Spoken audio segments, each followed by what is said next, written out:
저도 놀란 게 경기 침체를 2년으로 약간 못 박듯이 그쵸. 이렇게 얘기한 게 소프트한 경기 침체 맞나? 이거는 조금 약간 심각한데?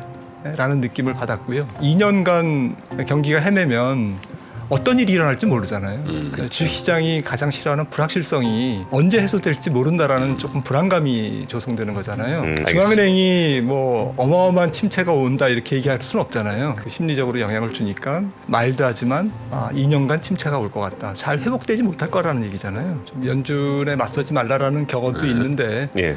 시장이 지금 맞서고 있습니다.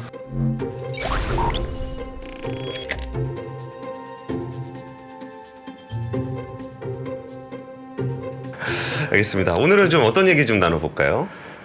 네, 뭐 따끈따끈한 뭐 CPI 얘기 좀 정리하고요. 네. 그리고 뭐 제일 중요한 거는 뭐 연준이 언제 금리를 내릴 건지가 중요한 것 같아요. 다음 달 25bp 올리는 거는 거의 확정인 확정적이고, 것 같고. 네, 그래서 좀 연준의 통화 정책의 행보, 좀 연준에 맞서지 말라라는 격언도 있는데 예. 시장이 지금 맞서고 있습니다. 그쵸. 그래서 그런 얘기를 좀 해볼까 합니다. 네. 5% CPI는 어떻게 보세요? 지금 꽤 많이 빠진 거죠. 네, 예상된 거고요. 네. 컨센이 5.1인데 5.0 나왔고, 네. 지금 시장의 시선은 뭐 이코노미스트들의 시선도 그렇고 근원에 가 있습니다. 지난달에 뭐 에너지 가격이 3.5% 전월비 빠져가지고 예. 5.0을 도달했는데 식품도 플랫했죠. 0.0이고 예. 전월비. 그 다음에 기다렸던 주거비가 이제 지금 아직까지는 높지만 그래도 살짝 내려갔고요. 그래서 뭐 헤드라인은 뭐 전월비로도 0.1, 지난달에 0.4였잖아요. 예. 1월 대비 2월이 0.1로 떨어졌고, 뭐 그 다음에 YOY로는 1% 포인트. 0.1이라는 거 전월비로 0.1% 네. 오른 거예요. 네. 그래서 문제는 근원인데요. 근원이 5.5에서 5.6으로 올랐어요.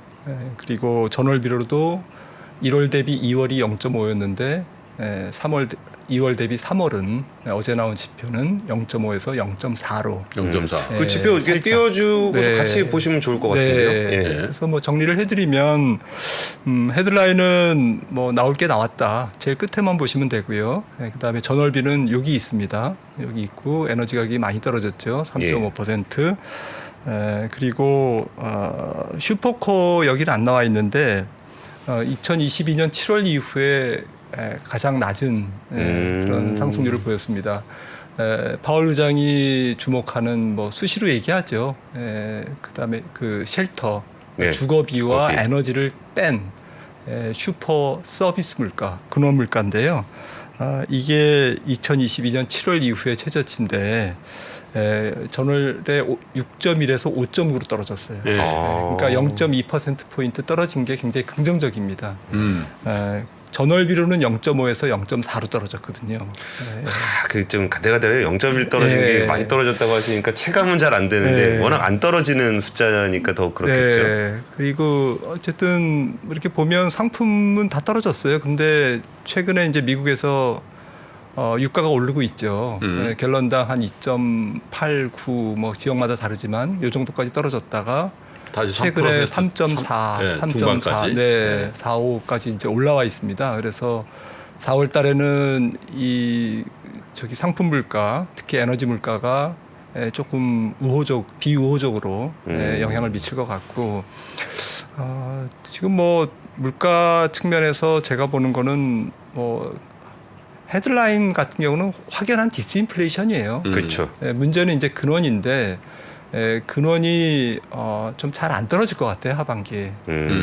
지난번에 출연했을 때 말씀드렸지만 전월비 0.6%만 올라도 6월 말 미국의 CPI가 4% 정도를 안착한다. 3.9 정도 3자를 본다는 거죠. 예. 6월이면 뭐 얼마 안 남았잖아요. 오, 3자. 예, 3.9, 뭐 3.8. 그러니까 0.6만 올라도 산수적으로 그렇게 나와요. 0.6만 올라도. 근데 0.1 올랐잖아요. 지난달에. 그렇죠. 예, 네. 이런 식으로 가면 3%대 중반도 가요. 6월 말에 연말이 아니라. 근데 문제는 7월부터죠. 왜? 7월에는 0.3 정도만 올라도 네. 전월비 0.3으로 뚝 떨어지는 거죠. 지금 분위기로는 0.3 이하로 나와도 예. 그냥 그 자리예요. 전월비니까. 예. 그래서 12월 말에 뭐 예를 들어서 7월, 8월 다 0.3, 0.2 이렇게 나온다. 그러면 간신히 아마 3.5 정도 나올 거예요. 12월 말에. 12월 말에. 와, 6월 말에 3으로 내려왔는데 12월 말에 열심히 내려가도 3.5 정도밖에 못 내려간다고요? 그러니까 사람들이 이제 숫자에 좀 착시 이런 게 있는 거고요. 앞서 이제 스티키 물가 잘 안 떨어지는 그 끈적끈적한 항목들을 모은 물가가 떨어지긴 했지만 아직도 높다고 말씀드렸잖아요. 4.7이라고 3월 달에. 예. 4.7 높잖아요. 아직 높고 슈퍼코어가 떨어지긴 했어도 5.9라고 말씀드렸잖아요. 예. 6.1에서 5.9 떨어졌다고 말씀드렸는데 여전히 높죠. 그렇죠. 5.9. 그러니까 이 부분이 연준이 보는 시각은 그래서 올해 금리를 인하하기는 시기상조다라고 보고 있는 거죠. 알겠습니다. 그러면은 지금은 물가 얘기를 좀 해주셨고, 네. 근데 어제 보니까 그 뒷부분에서 연준이 의사록 나오면서 좀 침체 얘기 네. 나오면서 경기에 대한 네. 것 때문에 시장이 좀 시무룩했거든요. 맞습니다.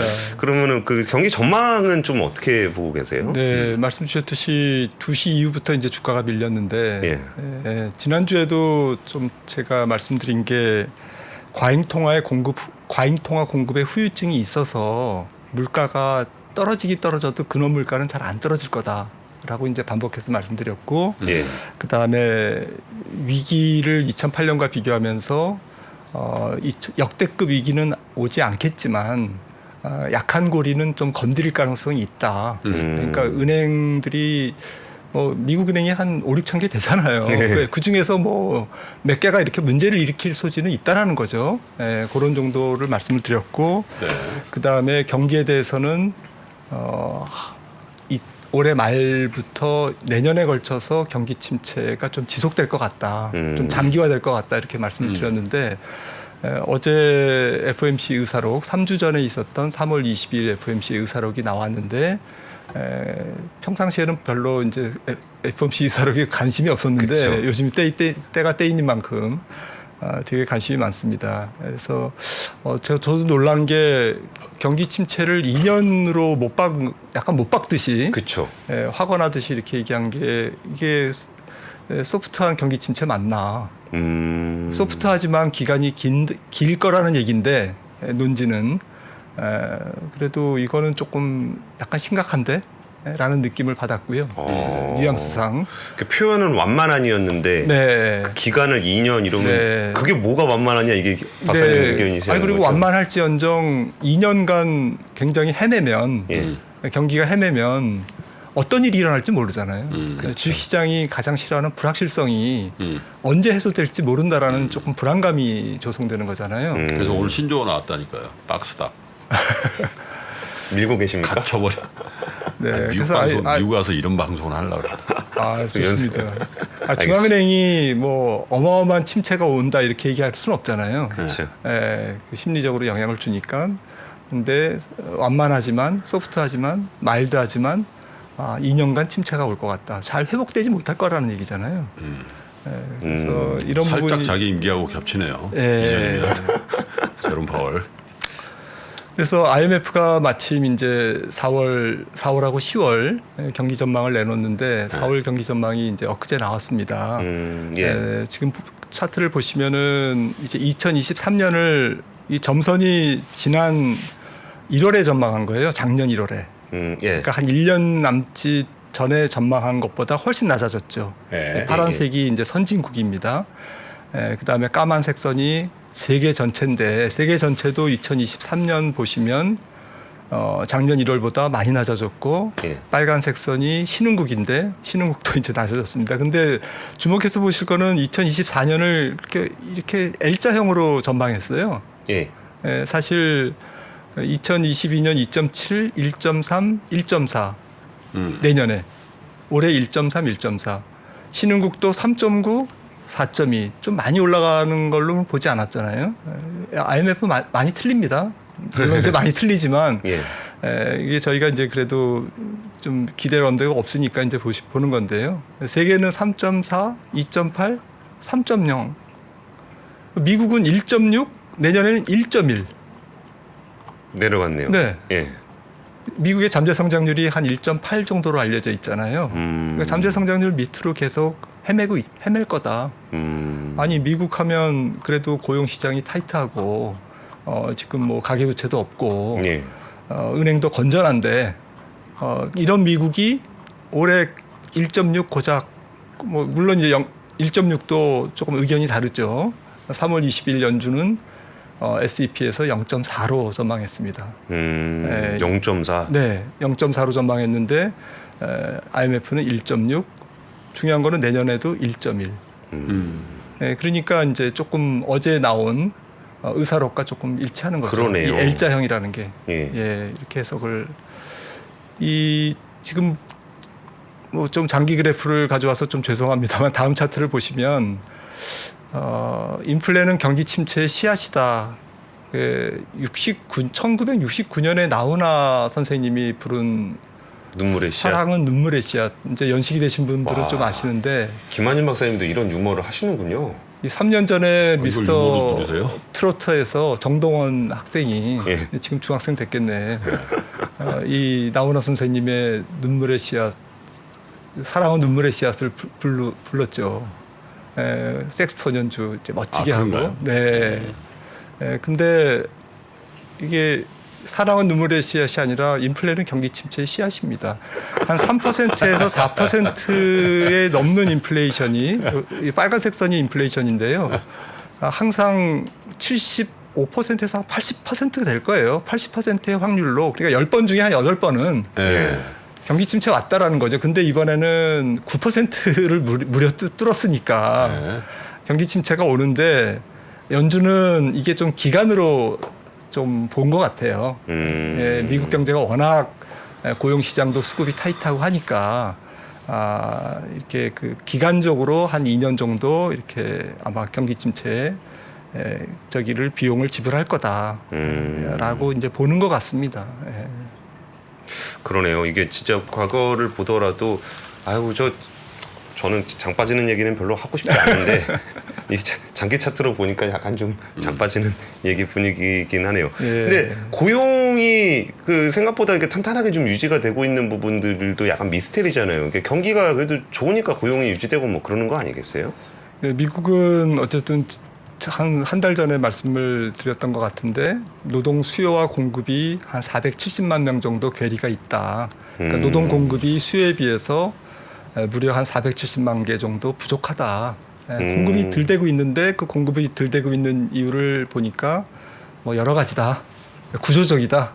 뿌리가 깊다. 뭐 이런 말씀을 드렸는데 그래서 이제 신규 일자리를 이제 보시면 다음 그림을 보시면 2011년에서 19년 정도 그러니까 이제 팬데믹 전에 경기가 비교적 양호했을 때 19만 3천 명이었어요. 다달이 새롭게 미국에서 일자리가 창출되는 개수가 월 19만 명 정도였는데 지금 지난달에 찍은 게 23만 6천 명이지 않습니까? 그제 나온 게 지난주 금요일 날 나온 게요. 그래서 이제 많이 근접했어요. 2021년 평균이 60만이었고요.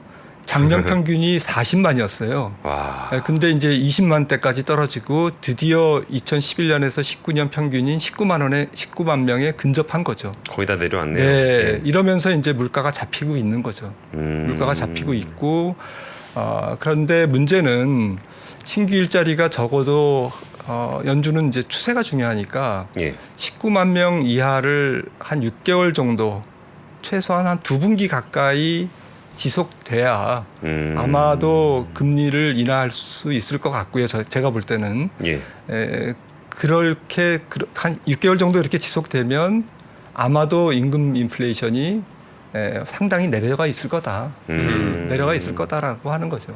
그러면 이제 2분기쯤 되니까 연준이 올해 안에 인하 안 하겠다는 얘기랑도 일맥상 통하네요. 연준도 아마 그 평균을 볼 거고요. 과거의 평균이 한 이 정도 내려오면 아마 다 시뮬레이션 했을 겁니다. 계량경제 모형이 있으니까 임금 상승률이 얼마 내려가지? 그래서 한 3개월, 6개월 이렇게 내려가면 임금 상승률이 둔화되고 그 지긋지긋한 스티키 인플레이션이 떨어질 거다. 임금만 잡히면 다 잡히는 거니까요. 김프로님이 이거 노동시장 과열 문제 해소하는 거 그때 한번 해결책 곧 나온다고 그러지 않았어요? 5월 달일 거예요. 5월 달 제 기억에 맞다면 딱 찍어주셨어요, 지금 김프로님이. 저 코로나 때문에 그 외국인 노동자들 입경을 막았던 조치가 한시적으로 발표했었는데 그게 풀리는 게 5월 달로 제가 알고 있거든요. 그 사실은 저는 이제 경험해서 제 고용도 해보고 그랬잖아요. 근데 실질적으로 합법성 불법 체류자들이 굉장히 많거든요. 그러니까 예를 들면 6개월 비자 가지고 도미니카 리퍼블릭이나 이 비자 멕시코 왔다 갔다 하는 만기됐는데 사람들 또 많이 있는데 있고. 그런 사람이 아예 못 들어와요. 지금도 그런 사람들이 들어와 주면 이제 그 조금 저임금 노동 시장에 굉장히 활력이 있을 수가 있죠. 그게 이제 도미니카 리퍼블릭이나 멕시코, 푸에르토리코는 이제 미국이니까. 또 그런 나라들에서 많이 들어오죠. 중남미 국가들. 네. 근데 중남미 국가들이 내려오면은 이게 좀 노동이 좀 공급이 많아진다는 얘기고, 그렇죠. 그럼 임금이 좀 떨어져야 될 건데, 네. 근데 사실 요즘 임금 올라간다는 얘기는 계속적으로 나오는 것 같아서 고용시장 과열 얘기가, 그럼 이게 임금 쪽이 또 올라가주면 또 물가 잡기가 좀 어려워지고 막 그럴 건데, 그런 건 좀 얼마나 걸릴 거라고 보세요? 전반적으로 순서가 이제 기업 이익이 프라핏이 좀 줄어야 이제 고용을 지금 기업들이 줄이고 있지 않습니까? 더 줄여야죠. 그래서 기업의 구인 건수 지금 1,000만 명이잖아요, 거의. 지난달에 993만 명 찍었는데 기업들이 이제 채용하겠다 구인 공고를 낸 게 이게 이익이 줄어야 이제 전반적으로 이제 이민이나 이런 것도 어쨌든 인력의 유입도 중요하지만 기업의 이제 전반적인 고용 채용이 이제 줄고 그래야 이제 임금 상승률이 둔화되면서 실업자당 지금 1.8개 정도 되는 빈 일자리가 한 1.2개 이렇게 내려와야죠. 그러면 사람들이 이제 험불하게 조금 약간 겸손하게 이제 임금 해도 이렇게 하고 이제 좀 이직도 이제 잘 안 하고 이직하면서 또 임금을 올리잖아요. 그쵸. 연봉을 올리는데 이제 이직할 데도 없고 이렇게 돼야 이제 그런 물가가 안정되는데 이런 게 이제 거대한 항공모함이잖아요. 그쵸. 그러니까 이게 작은 나라도 아니고 미국이 이게 한번 이게 방향을 틀려면 시간이 걸리니까 이게 보시면 채용 공고 건수인데요. 고점에서 한 200만 명 내려왔어요. 지금 1,000만 명이 그래도 한 1,200만 명에서 내려온 거예요. 지금 2005년부터 보시면 근데 마찬가지로 2011년부터 2019년 평균이 500만 명이 불과합니다. 와. 아직도 460만 명이 지금 내려와야 돼요. 이렇게 내려와야 팬데믹 전에 그래도 비교적 경기가 좋았던 시기에 500만 명 정도에 도달하는데 이 괴리가 460만 명인 정확하게 모으는 일자리가 저렇게 많아요. 정확하게 아까 말씀드린 노동의 초과 수요 과소 공급량하고 똑같잖아요. 460만 개가 지금 부족한 거예요. 그러니까 반대로는 소비가 잘 안 주는 거예요. 얼리 리타이어. 소비가 잘 안 줄고 물가가 대신 잘 안 떨어지는 거죠. 그런 얼리 리타이어도 많고 팬데믹 때 또 그러니까 팬데믹이 굉장한 그 변화를 준 건데 큰 구조의 변화를 가져온 거죠. 변화를 주는데 우리가 지금은 그걸 잘 체감 못 해가지고 막 서프라이즈 하고 있는데 계속해서 그 팬데믹 기간 동안에 그 어떻게 보면 잠복해 있던 것들이 하나씩 나오겠죠, 그러니까요. 그게 이제 하나씩 나오는 것 같아요. 실리콘밸리 은행도 사실 그거죠, 사실. 그러면은 지금 고용 얘기 해주셨으니까 이제 그 고용 시장이랑 이게 또 주식 시장에는 좀 어떤 영향을 좀 미치는지 좀 설명 좀 부탁드릴 수 있을까요? 네, 결국에는 앞서 말씀드렸듯이 임금이 줄려면 채용 공고수가 줄어야 되고 채용 공고수가 줄려면 기업 이익이 둔화돼야 되기 때문에 사실은 이게 다 연결된 거죠. 고용이 어쨌든 경기 후행 지표지만 지금은 좀 그런 것도 아닌 것 같아요. 그러니까 고용 상황의 변화가 주식 시장에 민감하게 영향을 주는. 그러니까 단순하게 고용은 경기 후행해서 제일 마지막에 나타나는 현상이야라고 얘기하기가 어려운 게 고용 시장이 물가를 쥐고 있고 물가가 통화 정책을 쥐고 있으니까 고용 시장의 미세한 변화, 다달이 변화하는 것, 심지어는 주간 실업 수당 청구 건수까지 예, 이런 변화의 델타 값이 주식 시장에 영향을 주는 거죠. 채권 시장에 영향을 주고 왜냐하면 통화 정책에 즉각 영향을 줄 수밖에 없으니까. 그래서 고용 비용 지수가 중요합니다. 5월 3일 FOMC 전까지 이제 남은 지표는 ECI 지표, 이 고용 비용 지수하고 그 다음에 월말에 나오는 개인 소비자 지출 물가 지수, 예, CPI 한 2주 후행해서 나온 거죠. 예. 나오는 이 두 가지가 이제 남아 있습니다. 그러면서 이제 5월 3일 FOMC를 할 거고, 거기서 이제 뭐 25bp를 인상하는 건 거의 확정적이지만 그 다음에 어떻게 할 것이다라는 것에 대한 힌트를 얻을 수 있지 않습니까? 예. 물론 이제 점도표는 안 나오지만, 근데 이 ECI를 보시면 작년 2Q에서 떨어지긴 했는데 작년 4Q까지 이거 분기마다 발표됩니다. 7.7이에요. 그리고 2017년에서 2019년 평균까지는 거의 5%포인트가 남아 있습니다. 그러니까 매분기 0.6씩 하락해도 2년이 걸려요. 이게 떨어지는 기간이 결국 경기 침체 기간입니다. ECI가 떨어지니까 물가가 잡히면서 경기는 안 좋은 거죠. 왜? 기업 이익이 안 좋으니까 채용을 줄이고 해고를 하니까 소비가 안 좋을 거잖아요. 그렇죠. 그러니까 경기 침체 기간이 연준이 그래서 2년이라고 본 것 같아요. 제가 역추산을 하면 근원 PC 물가가 2023년에 3.6, 2024년에 2.6이 도달할 거라고 3월 20일 FOMC에서 얘기했는데 예. 도달할 것 같아요. 이 정도는. 근데 제가 생각할 때는. 그러니까 물가가 2.6 나오는 거는 좋은데 네. 그 기간이 한 2년 걸리는 거죠. 경기 침체라는 네, 거죠. 내년 말에 2.6 도달하는데 이 ECI가 내려가면서 경기를 끌고 내려가는 거죠. 예. 마지막 희망회로를 돌려서 네. 경기 침체에도 투자는 하지 않습니까? 네. 그럼 그럴 때는 우리는 앞으로 2년을 어떤 마음가짐으로 투자 시장을 바라봐야 될까요? 저는 일단은 뭐 국내 주식 시장이 좀 박스권을 유지하다가 경기 침체가 좀 가시화될 때, 그러니까 확인될 때 한번 확인 사살이 있을 것 같아요. 그래서 전저점을 한번 테스트할 거다라고 생각을 하고 있고요. 하반기 언저리에서. 전저점. 네. 예. 그래서 당분간은 박스권에서 왔다 갔다 하는 장이 저는 예상을 그렇게 예상을 합니다. 그래서 그런 정도에서는 사실 좀 시장이 예. 조금 짧게 순환하죠.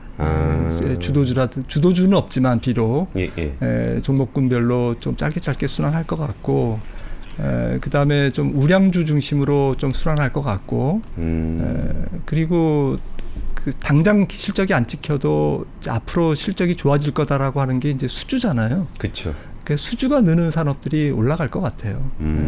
그래서 뭐 우리나라 같은 경우는 뭐 그래서 2차 전지가 올라간 거고, 그렇죠. 수주 워낙 많죠. 또 방산이나 또 뭐 반도체 장비라 이런 쪽은 이제 수주가 조금 늘잖아요.